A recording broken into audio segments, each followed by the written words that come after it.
Hi everyone, Ollie here and welcome back to the channel. This video is going to be focused once again on the UKCAT, the good old ubiquitous med school entry exam, and this time we're going to be focused on the verbal reasoning component of the UKCAT test. So just a very quick reminder of what verbal reasoning is about. Normally you'll be presented with approximately 300 words of written prose on a page and you'll be asked to make some judgments about it. Either that'll be in the form of a type 1 question, which is the true, false or can't tell statements, but in recent years there's actually been a trend moving towards the type 2 questions, which are more open-ended and what are essentially called free text questions, where they can ask you pretty much anything they want. So just to jump right in with something fairly simple, you need to practice being able to extract important information from a long document. And the best way I think to go about honing this skill would be doing something like getting a copy of New Scientist or even a newspaper,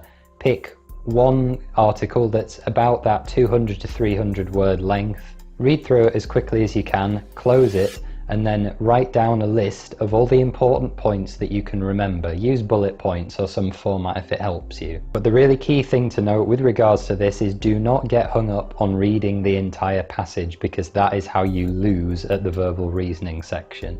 The skill for this section, the thing that will get you the furthest, is being able to skim read only, identify the important bits of information, and make decisions based on those important bits of information within a reduced time frame. It's essentially triage, if that's how it helps you look at it. So the second thing to know, I think, with regards to this section is having a plan of attack. And this goes for all the sections. Having a basic groundwork in place is really helpful.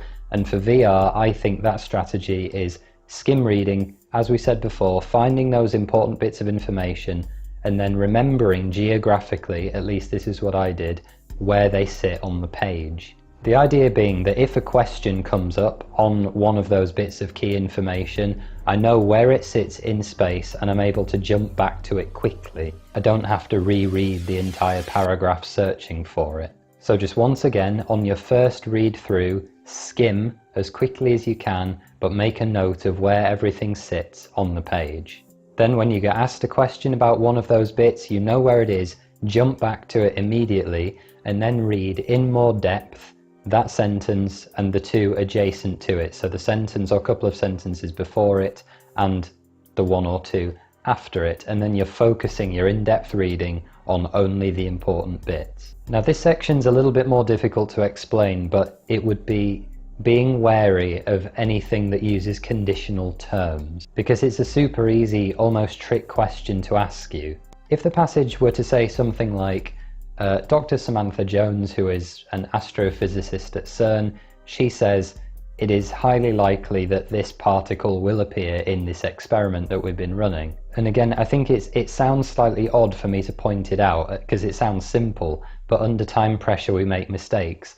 And this illustrates where the point the scientist has said, it's highly likely that this thing happens, doesn't mean that it always happens. That's the key thing. And essentially, whenever chance becomes involved in a question, whenever there's no certainty in the outcome, your warning lights should be blinking in your head. Because were I a UKCAT examiner, a test writer, I could almost guarantee that people are going to make these kinds of mistakes under time pressure. They're going to interpret high chances as being 100%. Equally, they're going to interpret low chances as being 0. These things never happen. There are also logical statements to be aware of. So again, just trying to do this from an illustrated perspective. I'll illustrate with an example in a minute.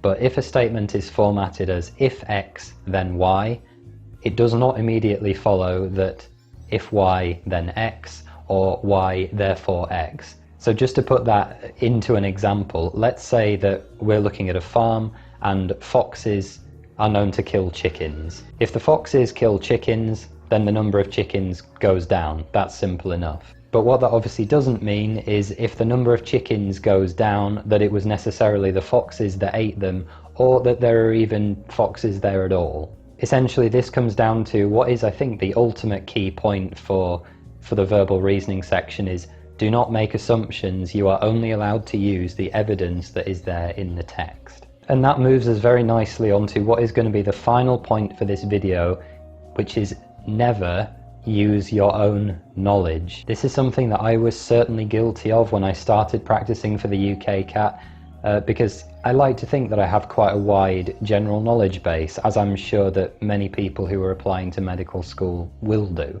And it's very, very tempting that if you come across a question that is on a subject that you actually know quite a bit about, it's very tempting just to skip to the end and try and answer using your own knowledge. But then we have to remember that in verbal reasoning and the UKCAT in general, we're not being asked really about things we know, it's about skills and can we use them. You are purely being asked to read the text that they have provided and interpret it according to the questions that they ask you.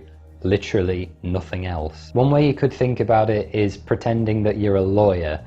If there is any shred of uncertainty in an answer that you're giving, it's going to be a false or a can't tell. If there is not sufficient evidence in the passage to support an opinion that the question presents to you, then you can't go with a true unless you have rock solid evidence in the text. And before I labour the point too much, guys, that's where I'm going to leave it for now. Thank you very much for watching. Please be sure to hit that like button for me, leave a comment, subscribe to the channel. Don't forget to go and check out my website, PostGradMedic.com, for a bunch more free interview tips, UKCAT resources, and my daily blog of life at medical school. Take care and good luck with the UKCAT. You can do it.